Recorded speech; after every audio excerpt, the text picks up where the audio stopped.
다 같이 묵도하심으로 수요 예배를 하나님께 드리겠습니다.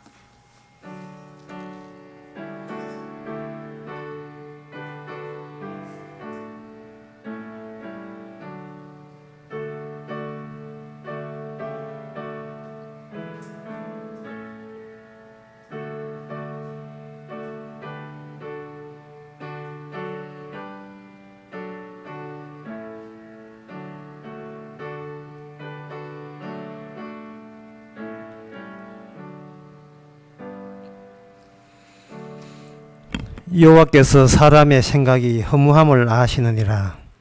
여호와여, 주의 징벌을 당하며 주의 법으로 교훈을 하심을 받는 자가 복이 있나니 이런 사람에게는 환난의 날에 벗어나게 하사 아기를 위하여 구덩이를 팔 때까지 평안을 주시리라. 하나님 아버지, 허무한 저희들이지만 우리 안에 주의 말씀이 담기게 하옵소서. 말씀이 없는 악인들이 심판하기에 준비된 그 구덩이에 저희들이 피하게 하옵소서. 예수님 이름으로 기도옵나이다. 아멘. 찬송가 367장 합시다.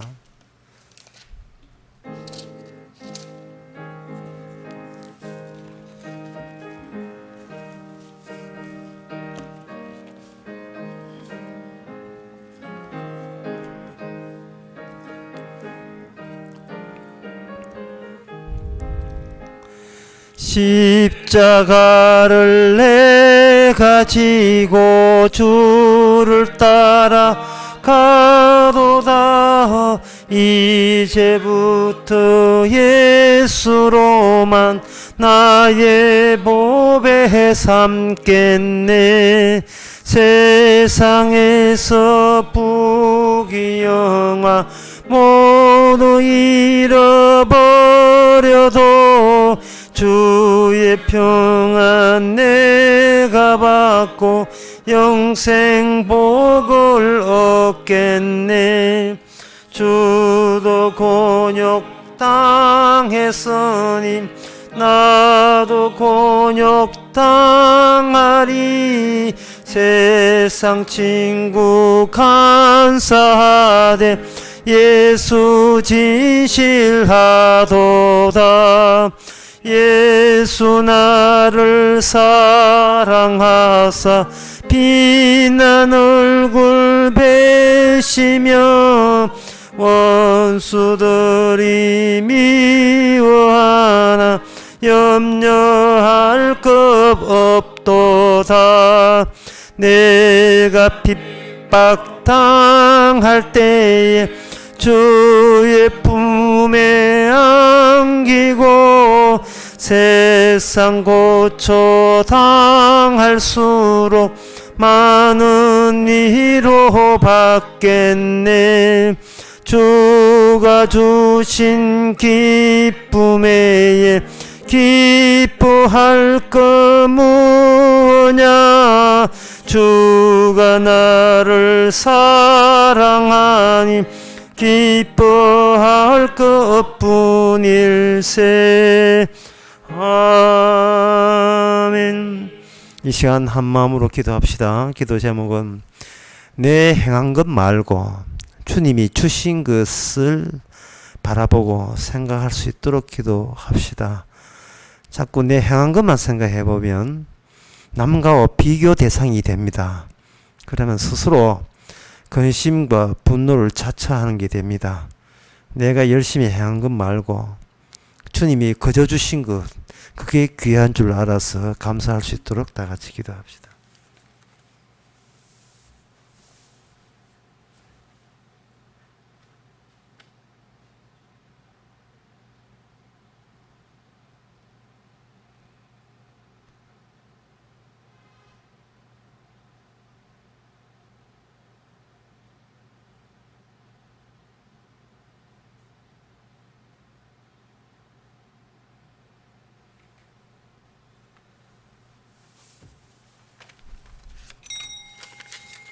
하나님 아버지, 평생을 애쓰고 고생하고 수고하며 살아왔습니다. 그러다 보니 내게 가치 있는 것이 오직 나의 고생과 수고만 귀한 줄 알았습니다. 그러나 그동안 보이지 않게 주께서 주신 것들을 저희들이 잊어버리고 놓치고 감사치 못했습니다. 이제부터 주님 만날 때까지 내가 설친 것보다 주께서 그저 주신 것만 귀한 줄 알고 주님 배울 때까지 그것이 귀한 가치에 주면서 살 수 있도록 도와주시옵소서. 예수님 이름으로 기도합나이다. 아멘.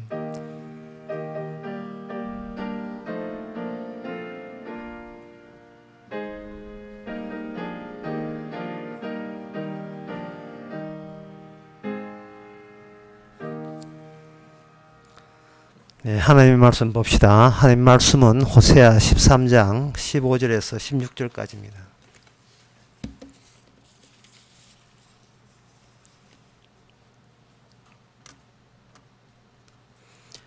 제가 읽습니다.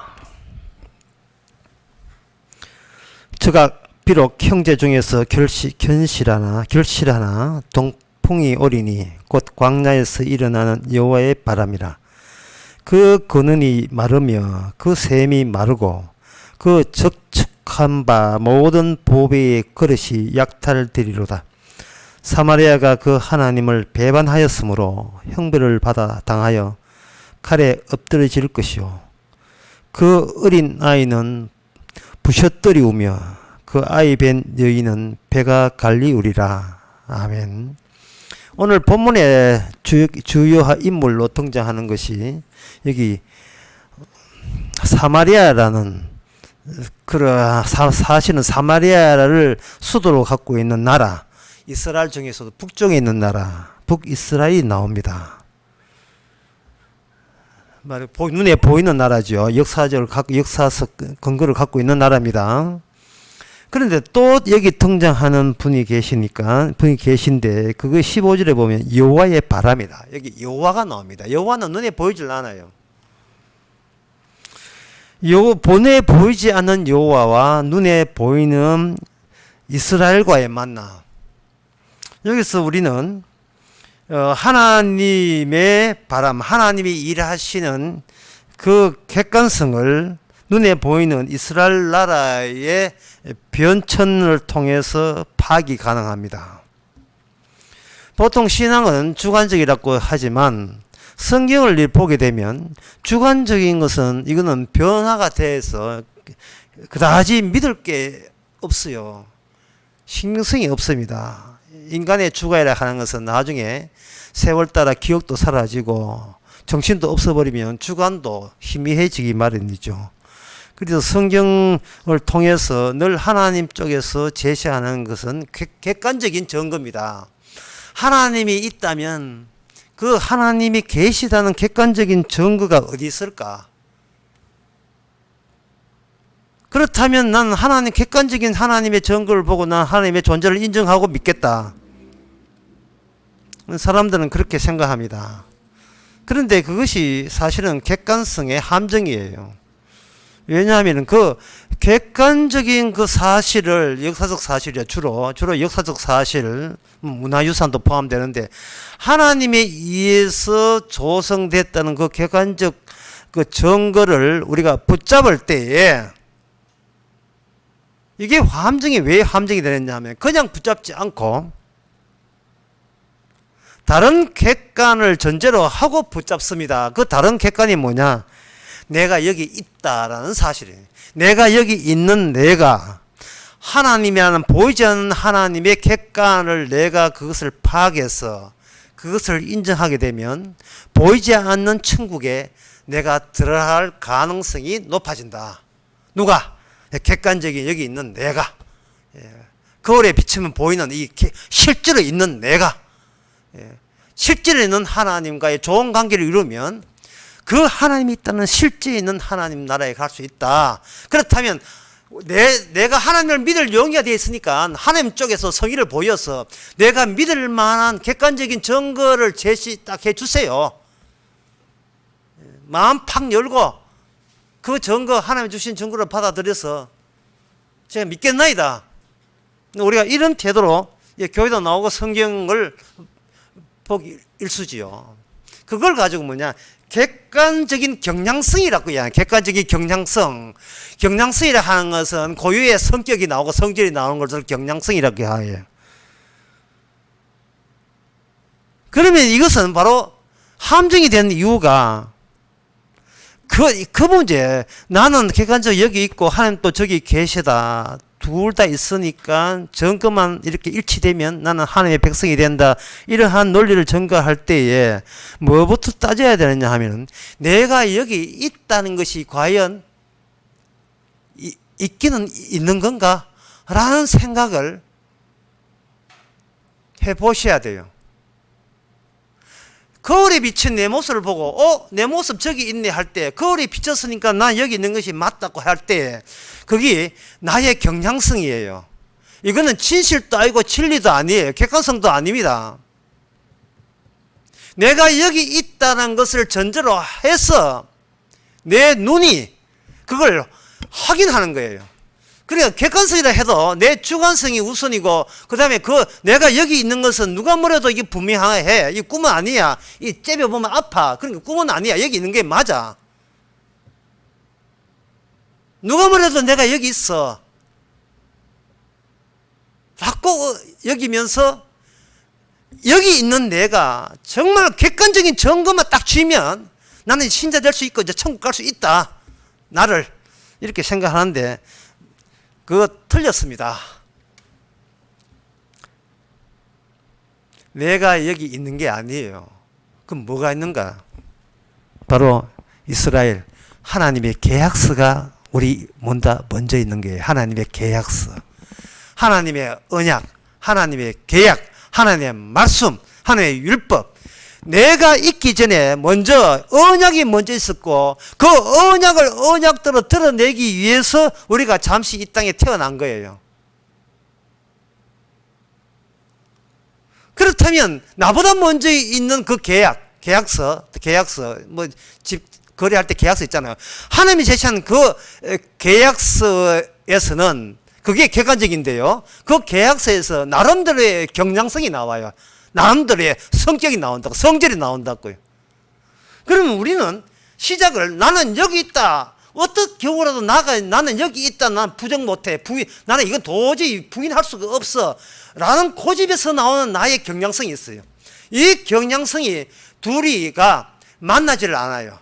일치되지를 않습니다. 그걸 오늘 본문에서는 그걸 뭐라고 하냐면 그게 바로 배반이라는 거예요. 배신. 배반한 거예요. 배반. 안 맞으니까. 누가 먼저 있음에 선점했는가에 대해서 나는 내가 여기 있고 그 다음에 하나님 쪽이 객관성을 내가 차지할 권리가 있다 하지만 너보다 먼저 계신 분이 계시고 그분이 하나님의 어떤 계약서가 먼저 있는 거예요. 왜 하나님이 계시면 되는데 왜 계약서가 왜 필요하냐? 계약서 되어 있지 않으면 하나님 나라에 갈 수가 없습니다.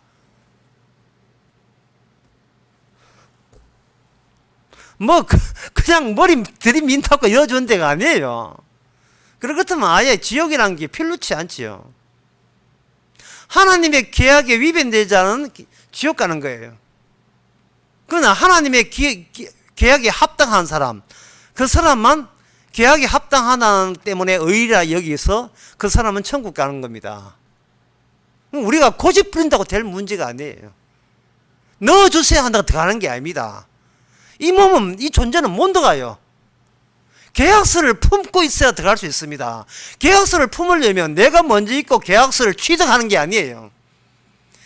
계약서가 먼저 우리에게 도달해서 오직 계약서에 나오는 내용만 그 고스란히 드러내기 위해서 그 계약서를 덮고 있는 모든 해방되고 방해되는 것을 삭제하는 작업을 계약서에서 나온 계약서라는 객관적 경향성이라고 할 수 있어요. 계약서는 그냥 있는 것이 아니고 어디를 감히 하나님의 말씀을 위반해 가려 그거 다 이거 지워버려. 딜레이트 삭제해버리는 거예요. 그 삭제하면서 뭐가 날아가야 되냐 하면 바로 나라는 존재는 있는 게 아니라 없다. 나는 있다는 그것도 날아가서 나는 없다가 되어버려야 돼요. 내가 여기 없다는 겁니다. 이 미친 거 아니에요? 내가 여기 있는데 없다니요.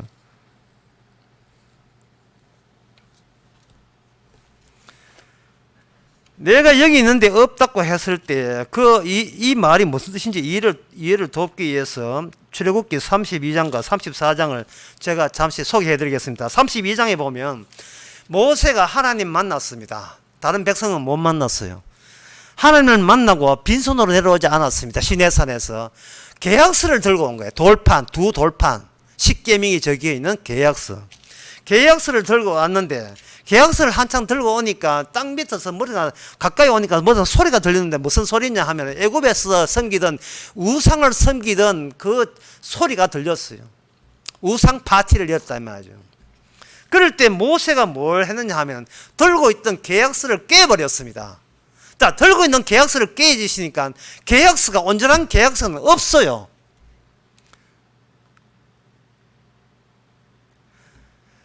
계약서 없는데 저 산 밑에 사람들은 있다. 이거는 거짓말입니다. 왜냐하면 계약서가 인간보다 먼저 있기 때문에, 하나님의 뜻이 인간보다 우선되기 때문에.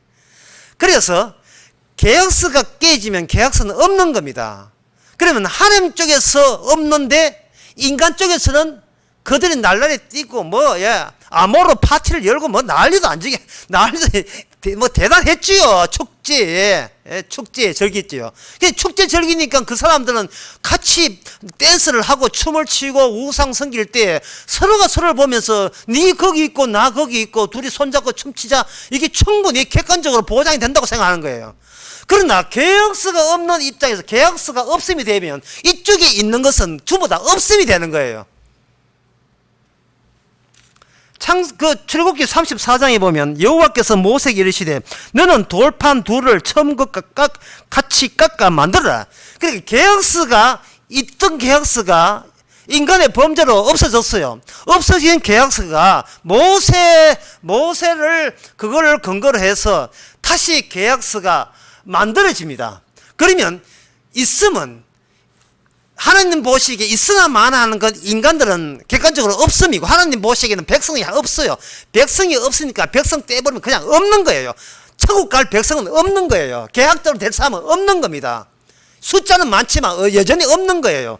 근데 여기 계약서가, 깨진 계약서를 대체해서 새로운 계약서를 하나님께서 모세에게 만들라 할 때는, 계약서가 있으면 이제는 없은 인간들 중에서 이 계약서와 만남이 되는 사람한테는 드디어 없음에서 있음이 되는 가능성이 높아지기 시작하는 겁니다.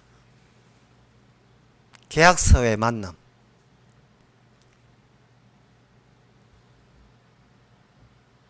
이스라엘 백성이 다른 민족과의 특수성은, 다른 민족은 자기를 위한 신을 그냥 상상해서 믿으면 돼요. 그런데 이스라엘은 객관성이 있습니다. 모세가 직접 독대했어요.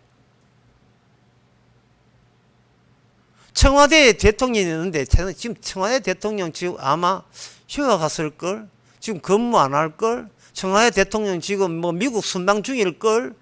청와대는 대통령 있다는 소리를 못 들었는데,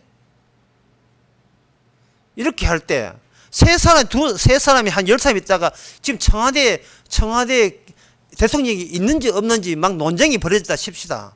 제일 좋은 방법은 객관성이에요. 왜냐하면 그 중에 한 사람이 우리가 이렇게 논쟁할 게 아니고, 내가 가서 청와대 한번 보고 올게. 보고 올 때 그냥 보고 하는 거, 하나님이 여기 계시다는 객관성을 내가 양팔에다가 쥐고 올게. 그래서 모세가 하나님께서 불러가지고 그 하나님이 계시다는 그 계약서를 양 허리에 얹고 왔다 이 말이죠. 왔는데 그 사람들이 하나님의 어떤 분이라는 생각도 안 하고, 그 청와대에 있는 대통령 말고 저끼리 자기들 자체 내에서 대통령을 만들어서 우리 대통령하고 파티를 열고 있으니까 이 계약서는 소용이 없는 거예요. 모세는 이렇게 해야죠. 없다. 하나님의 백성은 없다. 아무도 없다. 그런데 하나님께서는 백성이 아무도 없는데, 얘들아 나 여기 있어, 이렇게 되는 것이 아니고, 먼저 계약서부터, 먼저 없는 계약서가 만들어지는 것부터 이스라엘 백성의 시작입니다. 그리고 그것이 뭐냐? 이스라엘의 초기 조건이에요. 초기 조건. 여러분 아시다시피 천국 갈 때 뭐가 필요합니까? 계약서만 있으면 그 사람이 이 땅에서 어떤 직업을 하든지 뭘 먹고 어떻게 살았는지 상관두지 않고 계약서 보고 그냥 들어가는 거예요.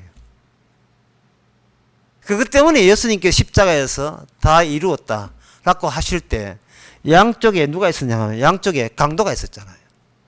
세상적으로 저주받을 지옥 갈 사람이라고 지목당하던 그 강도가 에게 주님이 하신 말씀이 네가 오늘 밤에 나와 함께 낙원에 있으리라. 여러분, 강도와 낙원이 어울린다고 생각하십니까? 한 강도질에서 집안에 상도 살인 강도해가 집안에 거들낸 그러한 흉악범과 정결하고 깨끗하고 순수하고 순결로 소문난 천국과 여러분들이 이게 매치가 된다고 생각하십니까? 세리와 창녀가 천국 가는 것이 이런 매치가 된다고 생각하십니까? 아버지 돈 다 거들내고 다 기생 파티가 다 날리고 빚 모아온 그 탕자와 천국이 매치가 된다고 생각하십니까? 회사 다니면서 회계 담당 그 직원이 돼가지고 회사 돈 다 횡령해가지고 자기 돈을 자기 수입으로 빼돌린 그 불의한 직원, 예, 불의한 김 대리가, 예, 누가복음 16장에 나오죠. 15장에 나오죠. 그 김 대리가 16장이구나. 김 대리가 천국에 들어가는 사람이라고 이 어울린다고 생각하십니까? 왜 그것이 우리는 기생과 창녀와 도둑놈과 강도가 천국 갈 사람이라는 그것을 왜 못 보느냐 하면은 나라는 내가 여기 존재하고 있다는 여기서 그냥 있는 게 아니고 나름대로 내가 내 인생을 살아왔던 이 경량성이 나의 판단을 흐르게 만든 거예요. 나의 판단을. 그래서 쉽게 말해서 내가 여기 있다를 그걸 내가 여기 있음 자체를 자기의 자랑거리로 여긴 겁니다. 자랑거리로. 그래서 주님께서는 어떻게 하느냐 하면은 우리의 이 자랑거리를 궁지에 모아였죠. 궁지에 몰아넣는데 어디까지 궁지에 몰아넣느냐 하면은 계약서 나올 때까지 궁지를 몰아넣어요. 계약서 나올 때까지. 주님 주를 위해서 헌금을 했습니다. 그거 말고 주를 위해서 내가 전도를 했습니다. 그거 말고 제가 교회를 10군데 세웠습니다. 그거 말고 제가 귀신을 쫓아냈습니다. 그거 말고 제가 목사님을 섬겼습니다. 그거 말고 내가 처자식을 잘 키웠습니다. 그거 말고 그거 뭐요? 계약서 내라. 계약서. 네가 공부 잘하고 네가 돈 잘 벌고 네가 열심히 잘 살고 남을 도와준 것은 그거는 뭐냐 하면 일단 내가 여기 존재하고 난 뒤에 일어난 일이거든요. 존재하는 내가 착실하고 조심스럽게 자기 관리 잘해가면서 남한테 욕 없는 소리 안 들어가면서 이 정도 하면 내 가치와 나의 이 윤리 도덕이 남들한테 삐까삐까 빛이 날 것이다. 왜? 내가 그렇게 관리해 왔으니까. 일단 그 모든 나이가 내놓을 만한 것들은 그 배후에 뭐가 있냐. 어찌거나 저니까 나 여기 있잖아요. 여기 있습니다를 대변해 주는 거예요. 낙이 있는데 그냥 있는 게 아니고 잘난 존재로 있습니다. 내가 여기 있다는 것이 나가 이렇게 나는 자랑거리가 될 줄을 나는 몰랐습니다. 라고 내밀 때 그거는 네가 여기 있고 네가 잘났다는 것은 그 계약서에 없어. 계약서에 없다고요. 그 이야기는요. 계약서 없는 것을 왜 교인들이 와서 천국 간다고 그리 속아가지고 들이밉니까? 계약서에 그런 게 없는데요. 교회 몇 년 나와서 11조 회사에서 몇 년 전도했어. 네 집사야 목사야. 이웃구제 회사에서 그런 것은 계약서에 없어요. 계약서 없으면 그건 뭐가 있느냐? 계약서에 있는 것을 제가 오늘 아주 친절하게 알려드리겠습니다. 16절에 나옵니다. 하나님을 배반하였으므로 형벌을 당하여 칼에 엎드려질 것이고 그 어린아이는 부스러뜨리며 그 아이 뵌 여인은 배가 갈리우리라.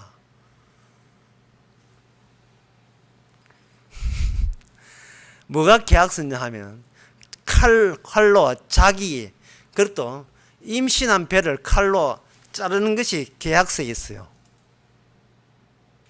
뭐 사무라이도 아니고 뭐 할복 자살하는 것도 아니고. 여성에게는 임신이 자존심이에요. 자존감이에요. 자존감. 나 여성답잖아. 나 여성으로서 제 할 일 잘하고 있지. 봐, 내 백티 나온 거 봐. 예. 스타일은 꾸겼지만 나는 여성만이 할 수 있는 위대한 일을 하고 있어. 라고 했을 때 옆에서 누가 그 아이 벤 임신한 배를 쫙 갈라버렸어. 애도 죽고 엄마 죽이 보세요. 그 여성은 뭐라고 생각했습니까? 나 인생 실패했다고 느끼죠. 그 실패가 하나님의 복입니다. 살아있는 내가 그냥 살아있으면 안 돼요. 계약서를 가려버려요. 계약서를 가리는 것은 뭐냐? 궁극적으로 내가 여기 살아있다는 것. 그 자체를 자랑으로 여기는 것. 그 자체를 의미있게 여기는 것. 그 자체를 가치있게 여기는 것. 그것을 어떻게 내가 내 배를 가릅니까? 주께서는 계약서대로 바로 내 자존감이라는 것, 그것을 무참하게, 그것도 무자비하게 가르실 때, 그게 바로 하나님의 축복된 기적입니다. 기적이라는 것은 내가 못하는 걸 도와주는 게 기적이 아니라 나를 없애주는 것이 기적이에요. 하나님이 나를 없애주는 거예요. 참 이 말에 동의할 사람 내 아무도 없는 걸 알아요. 마태복음 10장 20절에 이런 말씀 나옵니다. 19절부터 보면 너희를 넘겨줄 때 어떻게 또는 무엇을 말할까 염려치 말라. 그때 무엇을 말할 것을 주시리니 말하는 이는 너희가 아니리라. 너희 속에 말씀하시는 자 곧 너희 아버지의 성령이시니라. 12제자를 일부러 악한 사람들 속에 이리 속에다가 예수님이 몰아넣습니다. 왜? 인간이라면 자기의 존재의 가치를 보존할 경향성을 띠기 때문에 될 수 있는 위험한 곳에 내 목숨이 위태하는 곳에 안 가려고 하는 겁니다. 그러나 주님께서는 계약서를 찾기 위해서 일부러 제자들을 거기다가 집어넣는 거예요. 집어넣으면 진짜 그 예수님의 사도 제자라는 이름으로 악한 사람들이 그들을 죽음으로 몰아넣을 거예요. 몰아넣을 때 더 이상 궁지에 몰리기 때문에 사도들은 본인이 본인을 지킬 수 있는 역량은 완전히 소실되는 겁니다. 없는 겁니다. 그동안 그 나이까지 열심히 살았는 것은 뭐 대한민국 지키려고 식구 지키려고 자식 지키려고 하는 게 아니에요. 우선 1번 영순위는 뭐냐? 내가 나를 지키는 거예요. 모든 인류의 공통점은 뭐냐 하면은 내 인생은 나의 것이에요. 내가 아니면 누가 내 인생을 책임질 사람 아무도 없습니다. 사람들은 누가 만났다 하는데 만난 적은 있어요. 만난 적이 있지만 그 만났다는 것은 뭐냐? 그 상대방 앞에서 내가 자존적이고 자립적인 존재인 것을 확인하기 위해서 만나는 거예요. 사람들의 만남은 지 자랑하려고 만나는 게 자기 자랑하려고 만나는 거예요.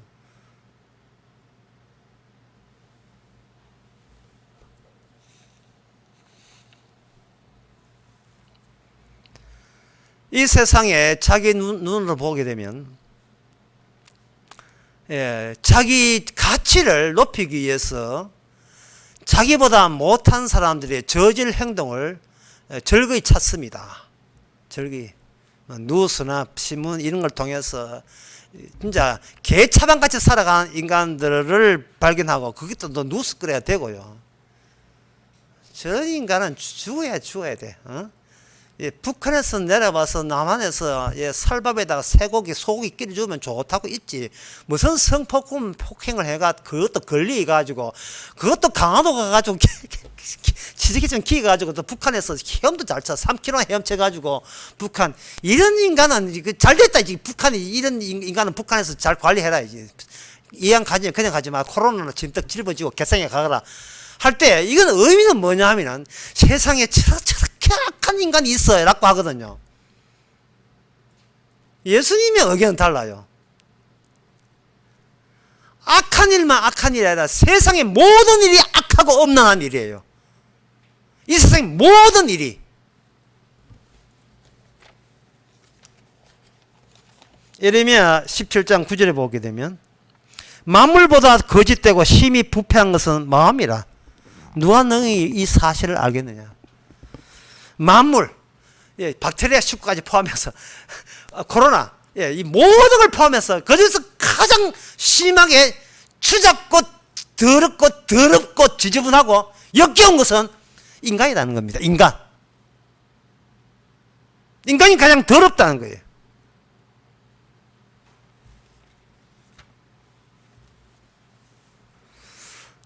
그래서 인간들이 하는 경향성은 이 더러운 자기 자신을 좋게 위장하는 쪽으로 행동을 하고 말을 해요. 남은 더럽지만 나는 그 가운데서는 얼추 괜찮은 쪽으로 분류시켜도 뭐 이런 식이다 이 말이죠. 그까지 교회까지 다니니까 말씀까지 들으니까 괜찮아 보이거든요. 여러분, 그 하나님의 목사하고 저기 사기꾼하고 두 사람이 있을 때 사회적 통념상 누가 더 나쁘고 누가 더 선하다고 보시는 겁니까? 사회 통념상 이게 성경에 나옵니다. 바리새인하고 사기꾼하고 둘이 있는데 바리새인이 먼저 시비 걸지요. 기도합니다. 하나님 아버지, 정말 다행스럽게도 저 사기꾼같이 지옥 가는 사기꾼같이 되지 않는 나를 이렇게 만들어줘서 너무나 감사합니다. 나는 저 사람과 같이 아니하니 너무 감사합니다 라고 기도했어요. 여기에 심판조 되시는 예수님께서 순회 재판을 엽니다. 간이 재판을 열어서 판결을 내립니다.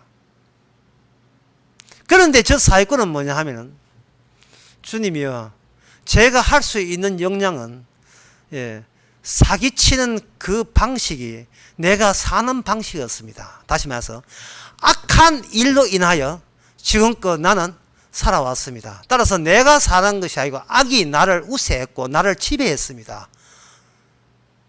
그래서 감히 선하신 하나님 앞에서 재판 받을 자격도 없습니다 하고 엎드리고 있으니까, 뭐 재판 받지 않아, 뭐 결론 뻔났습니다 엎드리니까 예수님께서 순회 재판 해가지고 이제 천국 갈 사람과 지옥 갈 사람을 이제 결정 짓습니다. 저 목사는 지옥 가고 저 사기꾼은 천국 가라. 누구든지 자기 자신을 파악하는 사람은 천국 가고 자기 자신을 파악하지 못하는 사람은 지옥 간대. 그 세리, 요셉은 사기꾼이죠. 그 세리는 뭐냐 하면은, 아무리 노력해도 내가 뿜어내는 죄를 내가 이겨낼 수가 없다는 사실을 그 사람은 알고 있는 거예요. 이게 객관성이에요. 나를 보는 객관성이 막 이것밖에 없어요. 성경에서 하나님께서 요구하는 객관성은 이것밖에 없습니다. 아무리 잘나고 성실하고 최선을 다하여 바르게 살고 싶어도 이 사회가 나를 그냥 두지 않습니다.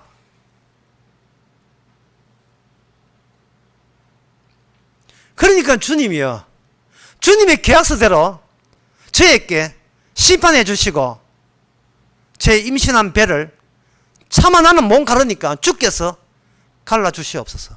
그래서 저로 하여금 내가 애초부터 실패자인 것을, 실패 인생인 것을 주님께서 그렇게 선언해 주시기를 바랍니다. 그 주님께서 니 왜 그래야 되냐 하면, 그게 주님의 계약서잖아요. 그러니까 계약서를 가로막고 있었던 가짜들을, 고기 먹을 때 그 가시에서 또는 쇠고기 먹을 때 그 뼈 나오도록 살점을 발라내듯이 뼈가 보일 때까지 그걸 뼈를 가리던 모든 살점들을 다 뜯어내는 이 작업을 하나님의 계약서대로 행하시는 겁니다. 이게 얼마나 기적이고 축복입니까? 우리는 그동안 기적을 어떻게 생각하고 축복을 어떻게 생각했습니까? 잘나고 잘난데 힘이 모자라니까, 주여 내 힘으로 내 잘난 존재가 못 되니까 진짜로 하나님이 나를 도와주셔가지고 대단한 잘난 존재로 내가 어리번쩍 세상에 나와서 나를 이런 존재다 갖고 자랑하여서 누구 좋고 매구 좋고 남도 좋고 하나님 좋고 뭐 그런 식으로 사합시다. 우리가 생각하는 것이 그거밖에 안 되잖아. 여러분 빼고요. 예. 그런 것을 가지고 기적을 하잖아요. 결국 기적이라는 것, 인간들이 상경하는 지옥 갈 사람들이 생각하는 기적이라 하는 것은 그것은 주님 자랑이라 하는 것은 그 핑계고요. 지 자랑입니다. 내 자랑이에요. 나는 절대로 가난하면 안 되고, 난 절대 아프면 안 돼. 왜? 잘났으니까. 왜 잘났는데? 아니, 내가 잘났다 하면 되라는 거야. 니한테 물어보면서 내가 잘난 거예요.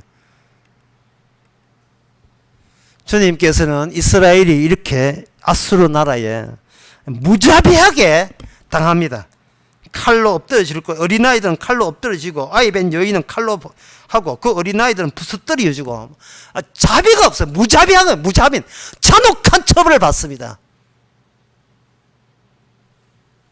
이게 계약대로예요.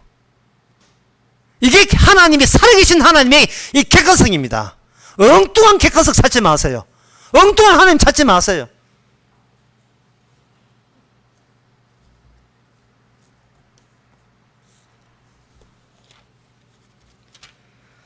우리가 나의 성공을 위하여 하나님을 믿을 때 이미 그것은 조작된 하나님을 믿는 것이고 그 조작된 하나님을 비밀로 자기 자신을 조작되게 하는 겁니다. 그러면 왜 하나님께서 이렇게 성도에게 혹독하게 하는가? 그것은 제가 아까 말씀드렸습니다. 계약이라는 것은 한번 깨지고 난 뒤에 다시 만들어져야 이게 계약이 돼요. 예수님께서 이 땅에 오실 때에 예수님 이 세상에 있는 모든 죄에 관한 심판은 예수님 몸에다가 책필돼요. 그게 아버지의 뜻이에요. 우리가 생각하는 아니라는 생각이 아버지의 뜻이라 하는 것은 좋은 것만 주고 나쁜 것은 피해가는 게 아버지의 뜻이라고 생각한다면 그것은 우리 자신을 몰라서 그러한 엉터리 같은 해석을 하는 건데 진짜 해석은 아버지와 아들 사이에 무슨 일이 있는가가 진짜 객관성이에요. 예수님에게는 아버지가 줄 수 있는 모든 저주는 예수님 앞에 직결됐다니까요. 그게 바로 어찌하여 나를 버리시나이까. 주여 죄 때문에 버리시는 것을 내가 수긍한다는 뜻이에요. 근데 그 고백이 이제는 우리의 고백이 되어야 돼요. 하나님, 우리는 죄 중에서 태어났습니다.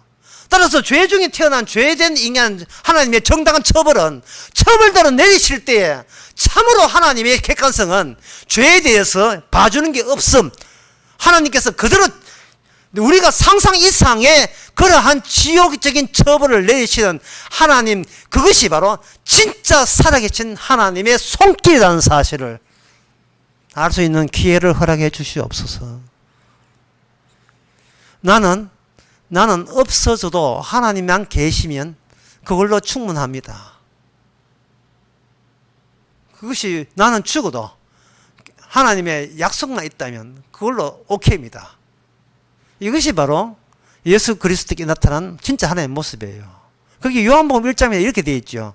사람보다 먼저 있었던 것이 말씀이다.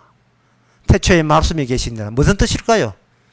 아직까지 아무것도 생기기 전에 말씀이 먼저 있었다. 그렇다면 너희는 말씀을 객관성을 위해서 너희들이 만들어졌지 네 잘남을 증명하기 위해서 예수나 하나님이 필요한 것은 아니다는 거죠.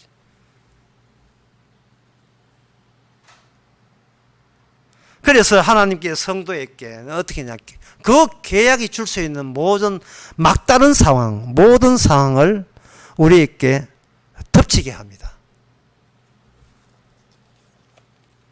그 중에 한 사람 중에 얘가 욥기 1장 21절에 나옵니다. 뭐라고 고백하는지를, 이 고백을 들으시고 여러분들의 마음속으로 어떤 느낌이 드는지 스스로 물어보세요. 가로되 내가 모태에서부터 적신으로 나와 싸운 적 또는 적신으로 그리로 돌아갈지어다. 주신 자도 여호와시요 취하신 자도 여호와시오니 여호와의 이름이 찬송을 받을지어다. 줄 때 찬송이 아니라 줬는 것을 도로 뺏는 과정 속에서 비로소 하나님의 이름 부이라는 객관성이 드러나는데 내가 거기에 정글어서 서여진다면 그보다 더 영광스러운 경우는 없습니다는 고백이. 준 것을 빼앗는 거. 우리가 목숨이 있잖아요. 목숨 누가 줬습니까? 주님 줬지요. 그 주님 것을 준 것을 빼앗으면서 내가 최초가 아니라 하나님의 계약이 최초였다는 거. 그것을 우리는 증거할 수 있는 사람이 되는 겁니다. 저는 이것을 아까 말씀 뭐냐 초기 조건겠죠. 하나님의 계약에 의해서 우리가 여기서 태어났다는 그 초기 조건을 과연 우리 안에 들어있는지를 끝까지 닥달내시면서 궁전을 모으면서 우리한테 밀어붙이는 거예요. 인생이라는 것을 밀어붙이는 겁니다. 아직도 너 성공을 기원하느냐 기도하느냐. 왜 내가 찾는 것을 왜 못 내놓고 자꾸 그 중간에 자꾸 너의 성공을 막 끼워 넣느냐 이 말이죠. 비키라 그런 거 꼴도 보기 싫다는 게. 하나님이 성공해야지 내가 왜 성공해야 됩니까? 내가 뭔데 내가 인생을 왜 성공해야 됩니까? 나로 향한 주님의 계약서가 성공해야죠. 계약의 내용이 성공해야죠. 왜 자격도 없는 내가 왜 내 성공이 왜 끼어듭니까? 그건 마귀짓이 되는 겁니다. 그러면 그 계약서가 우리 안에 들어올 때 그럼 우리는 어떤 현상을 나타납니까? 계약서가 들어왔느냐 안 들어왔느냐를 뭐로 판정할까요? 그것은 바로 내 안에 나의 죽음이 들어있다는 겁니다. 내 안에 나의 죽음. 하나님의 계약서에 보면 마지막에 십자가로 계약이 다 만료가 돼요. 내 살과 내 피를 먹는 자는 영생을 얻다. 만료가 되게 되면 그 십자가는 예수님의 더불어 죽었던 나의 죽음도 예수님의 죽음 안에 내가 이미 죽은 자로 되는 거예요. 그러면 이 죽은 자가 성령을 통해서 우리한테 택배로 CJ 뭐 택배인가 하죠. 택배로 우리에게 선물로 안에 집어넣게 됩니다. 여기에 탑재가 돼요. 장착이 돼요. 하나의 칩처럼. 나의 죽음이. 그게 어디 나오냐? 갈라디아서 2장 20절 나옵니다. 나는 그리스도와 함께 이미 죽었고, 그래 이미 죽었고가 탑재되어 있어요. 그러면 내 안에 그리스도와 함께 죽었기 때문에 나는 죽었지만 누구는 살아있느냐 하면 나는 죽고 계약서가 살아있죠. 그 계약서가 누구냐? 예수님이 살아있죠. 따라서 내가 돌솥밥 먹고 내가 반찬 안 먹는 것도 주께서 하신 일이 되는 겁니다. 주께서 나를 억누르는데 어떻게 억누냐? 백인 경관이 흑인 도둑놈의 모가지를 밟듯이 아주 발라버리면서 예수님이 일을 하셔요. 예수님이 우리한테 부탁합니다. 너는 계속 임신한 배 갈린 여자로 살아라. 너는 실패자가 되어라. 너의 성공은 아예 없음을 네가 수긍해라. 내가 성공해야 돼. 네가 그 성공을 삐집고 거기 싹 내밀고 나오지 마.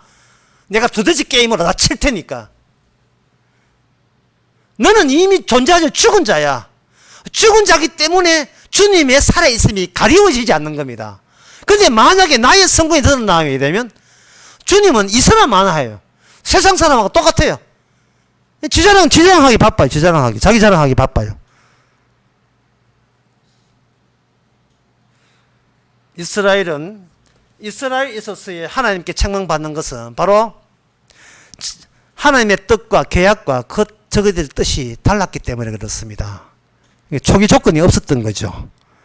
하나님의 이 어린 양의 피 이런 걸 왜 줬는지를 전혀 감 못하고 주변에 있는 다른 사람처럼 살고 싶었던 겁니다. 다시 말해서 신약의 바리새인과 사두개인들은 혹시 누가 간음하는 사람 없는가, 도둑놈하는 사람 없는가, 사기치는 사람 없는가, 그런 사람을 집어서 골라내서 상대적으로 자기가 하늘나라에 가깝다는 것을 증명하는 그 재미도 살았어요. 신문 보고 방송 보고 저 인간은 죽여야 돼, 저 인간은 감옥 15년이야, 지가 판사 다 돼가지고, 예? 지금 밟아야 돼, 지금 3대를 멸해야 돼. 라고 남을 비교해서 비평하는 그 재미로 상대적으로 자기가 우위에 섰다는 것을 즐거워하는 내 존재에 대해서 저들과 같이 않음에 대해서 자기 존재에 대해서 기쁨을 만끽하는 재미로 살았던 사람이 바리새인들입니다. 그런데 그들이 결사적으로 마음을 합쳐서 누굴 죽이는가? 하나님을 죽였어요. 하나님의 계약을 죽였습니다. 그러니까 예수님이 죽었으니까 예수님이 없는 거예요. 없으니까 그들도 없는 거예요. 그러니까 계약서 아까 했잖아요. 모세의 계약 돌판 깨져버리면 그들은 죽은 거예요. 자기는 죽었다는 뭐 살았다고 멀쩡히 살았다고 사람끼리 모여가 정치하고 예, 민주당 뭐 미래통합당 하고 이러고 있다 이거야. 내가 보면 죽은 사람인데 이때 그 사람들 내놔서 하는 게 뭡니까?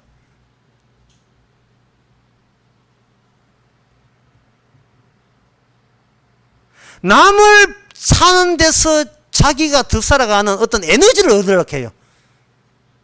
남 보고 죽으라 죽으라 하는 그것이 그 말이 뭐냐 하면은 나는 살아야 돼 하는 나를 유일한 객관성으로 보고 이 객관성을 돈독히 하는 그 힘을 얻기 위해서 상대방을 비난하고 치는 그렇게 힘의 반작용 뉴턴이 말하는 작용과 반작용의 법칙에 의해서 반발작용으로 도리어 나이가 힘을 축적하는 그러한 수법으로서 상대를 비난하고 공격하는 식으로 평생을 살아가는 우리. 그러나 그것조차 악하고 예수님은 악하고 엄난 세대의 하나의 모습이에요. 이제 말씀을 맺고자 합니다. 이 세상에서 일어나는 모든 것은 십자가로 심판하는 인간을 없애는 일입니다. 나한테 이 덮치는 모든 일은 나를 없애는 일이에요. 나를 살려주는 일이 아니고 나를 없애주는 일이에요. 내가 없어져야 나보다 선행하는 계약의 조건이 내 안에 계속해서 드러날 수 있기 때문에 그렇습니다. 로마서 8장 28절에 보면 우리가 알거니와 하나님을 사랑하는 자 곧 그 뜻대로 부르심을 입은 자들에게는 모든 것이 합력하여 선을 이룬다네. 모든 것이 합력하여 선을 이루는 거예요. 내가 객관의 시작점이 아니라 초기 조건 되는 것은 하나님의 모든 것은 하나님의 합당해서 일어난 일이라는 것이 초기 조건이고 그 초기 조건이 우리 안에 성령을 통해서 여기 장착돼야 됩니다. 그러면 나에게 일어나는 모든 일이 하나님 보시기에 나를 실패하게 해서 나를 살집을 발라내는 일에 대해서 성공작입니다. 주님이 일을 잘하고 계신 거예요. 다만 우리가 내 인생의 실패를 주님으로 축복으로 우리가 받아들일 수 있는 그런 성령의 안목이 있으면 그 성령의 안목이 바로 아직도 우리 안에 살아있는 하나님의 계약서입니다. 그 계약서 들이밀고 천국 가시면 되는 겁니다. 기도하겠습니다. 하나님 아버지, 전혀 세상과 달랐던 주님 가신 길, 세상 사람들이 전혀 이해하지 못했던 사도들의 가는 길, 도리어 세상 사람도 미움받았던 선지자의 길, 그 좁은 길을 저희들이 성령을 통해서 인도받게 하여 주시옵소서. 실패하는 것이 즐겁고 실패하는 것이 도리어 축복인 것을 알게 되는 인식의 발상의 전환이 있게 하옵소서. 예수님 이름으로 기도옵나이다. 아멘. 찬송가 459장 합시다.